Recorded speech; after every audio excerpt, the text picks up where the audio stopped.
Hello friends, this is Professor Sominath Mitkari. I welcome you all in my online class. Today in this session we are going to continue the topic voice.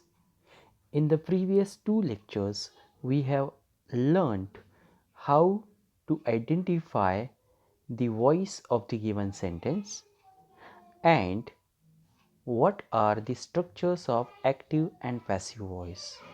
Moreover, we have also learned how to change the voice of assertive sentence. In this session, we will learn how to change the voice of different kinds of structures. Here on the screen, you can see a sentence. He teaches us English. Now my question to you all is, can you identify the structure of this sentence?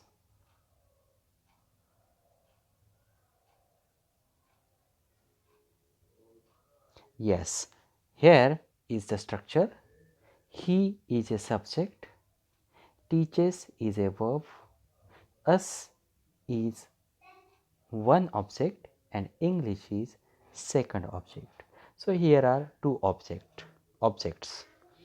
See, when there are two objects, we call them direct object and indirect object. Indirect object. So how to identify direct and indirect objects? If you want to know the direct object, you have to ask the question to the verb by what. Okay, what. So I will ask the question like this: what is taught to us? What is taught to us? So you get one answer, that is English. Okay, so here you get the direct object. How to get an indirect object? You can simply ask the question to the main verb by to whom. To whom. To whom English is taught.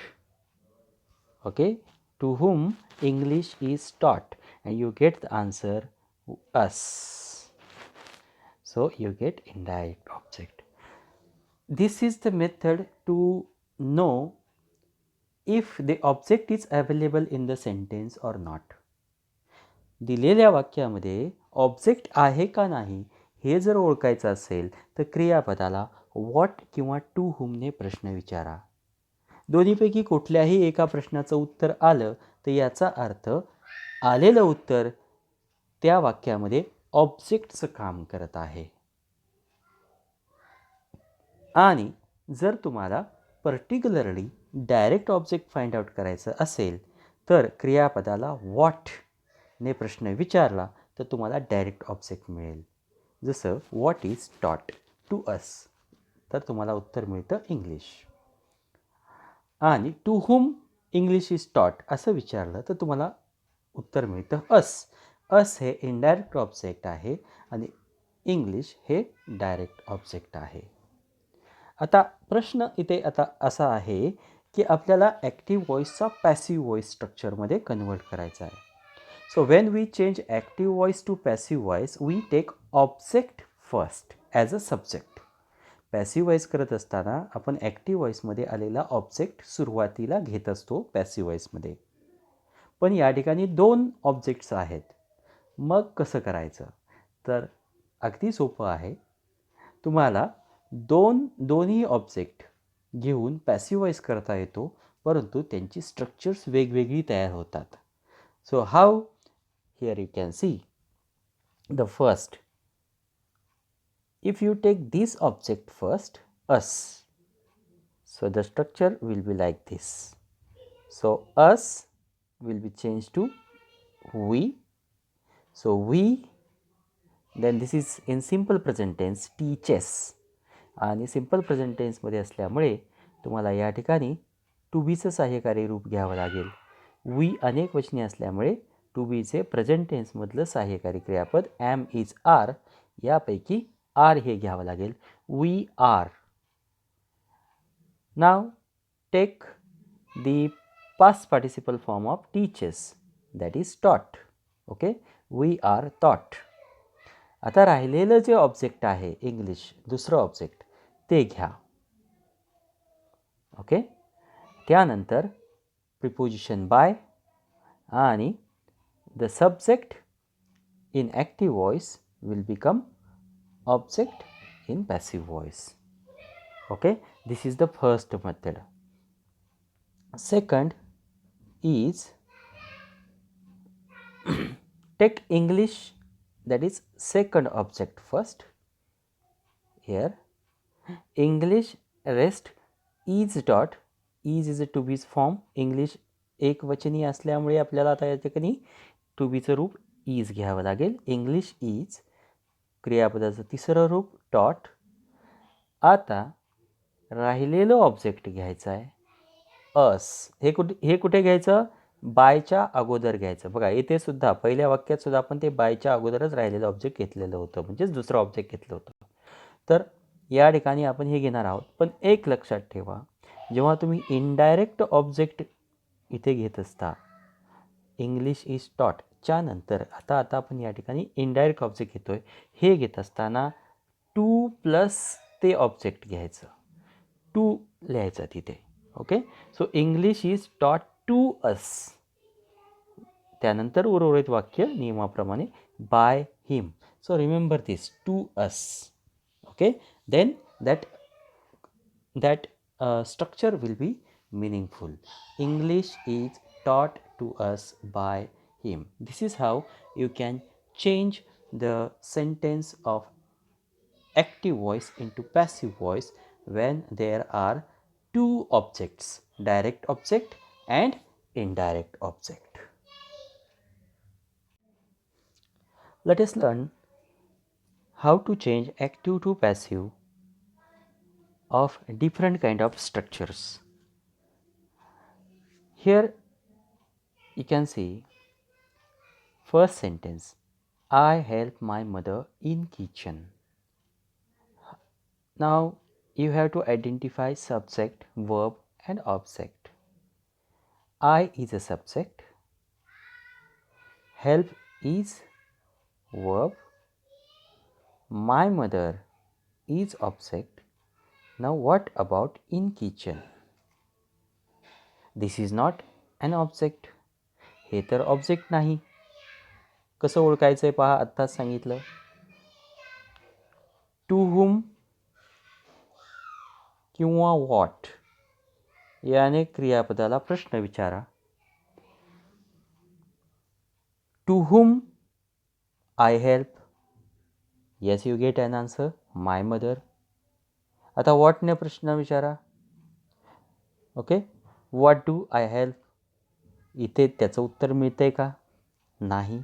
म्हणजेच या ठिकाणी व्हॉटचं उत्तर मिळत नाही. म्हणजे in kitchen is not a second object. मग हे in kitchen या ठिकाणी काय आहे?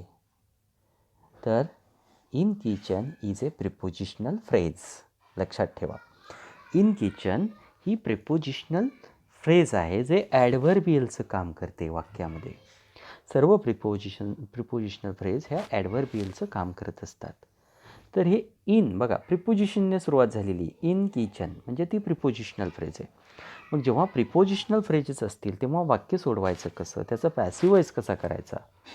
तर ॲज युजल सुरुवातीला ऑब्जेक्ट घ्या, माय मदर. ओके, माय मदर. त्यानंतर सहाय्यकारी क्रियापद घ्या, हेल्प. हे सिम्पल प्रेझेंट टेन्समध्ये आहे क्रियापद, म्हणून आपण टू बीचं रूप इज घेणार आहोत. We are going to take to be's form is. After that past participle helped, then take the prepositional phrase. आता prepositional phrase घ्या. बघा कुठे घेतलेली आहे? ऑब्जेक्ट, इथे सब्जेक्ट झाला, त्यानंतर वर्ब फ्रेज लिहिली. वर्ब फ्रेज लिहिल्याच्या नंतर राहिलेलं जे काही प्रिपोजिशनल फ्रेज आहे ती घ्या, इन किचन. ओके. आणि त्यानंतर मग बाय मी आणि फुल स्टॉप. ओके. बाय मी हे नाही लिहिलं तरी चालतं पॅसिव्ह व्हॉईसमध्ये, कारण तसं त्याला एवढं महत्त्व नसतं. ओके. By me. पण तरी आपण एक स्ट्रक्चर म्हणून त्या ठिकाणी लिहूया. My mother is helped in kitchen by me. Okay. Let's go to the next structure. She scatters the things everywhere. She is a subject, scatters is a main verb. The things is an object. What about everywhere? आता everywhere तर prepositional phrase नाही आहे, मग ती कुठली phrase आहे? It is an adverbial phrase. Okay. Adverb phrase. का बरं ती ॲडवर्ब फ्रेज आहे? कारण एव्हरीवेअर इज ॲडवर्ब. ते ॲडवर्ब आहे. Okay. It is not object, it is adverb. आणि म्हणून मग या ठिकाणी अशा प्रकारचं वाक्य जसं प्रिपोजिशनल फ्रेजचं केलं तसंच येथे करायचं आहे. You have to keep everywhere separate आणि अगोदर द थिंग्स ऑब्जेक्ट घ्या, the things.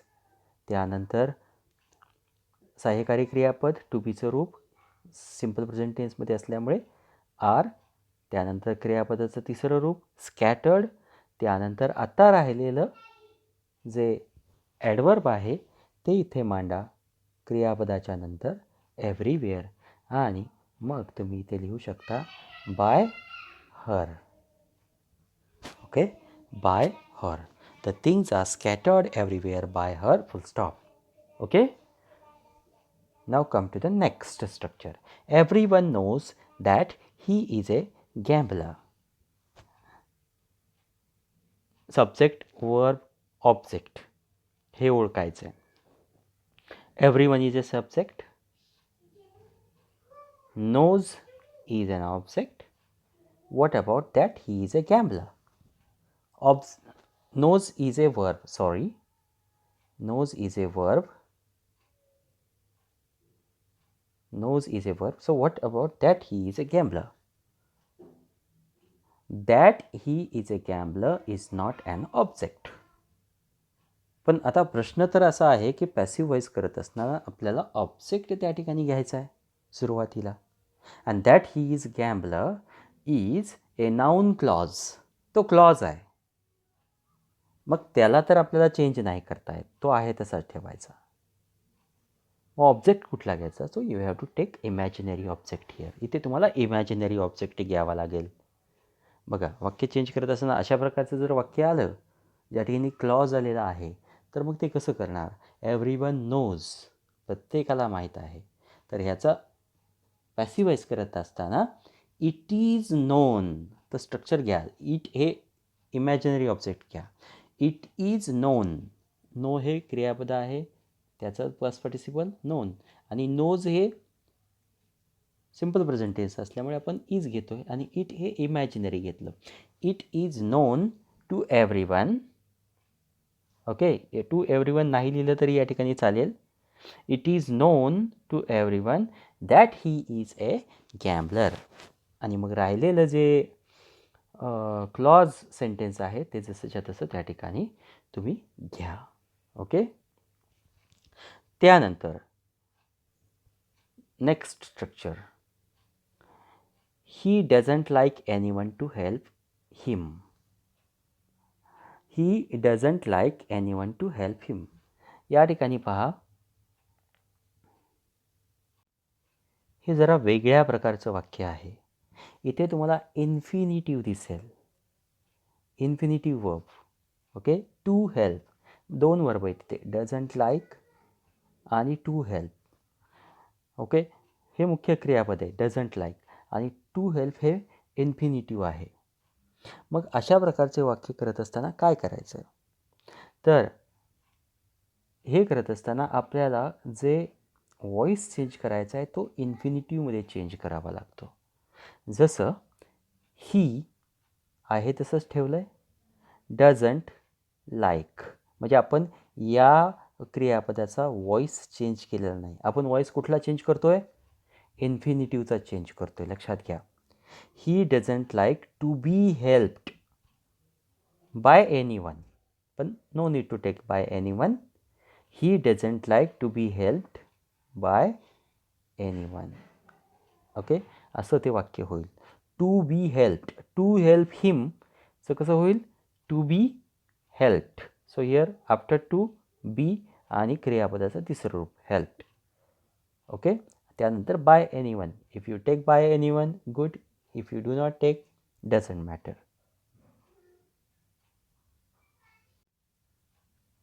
Okay friends, I hope you have understood today's session. In the next session, we will learn how to change the voice of interrogative sentences and imperative sentences. Okay, so till then, thank you very much. Have a nice time.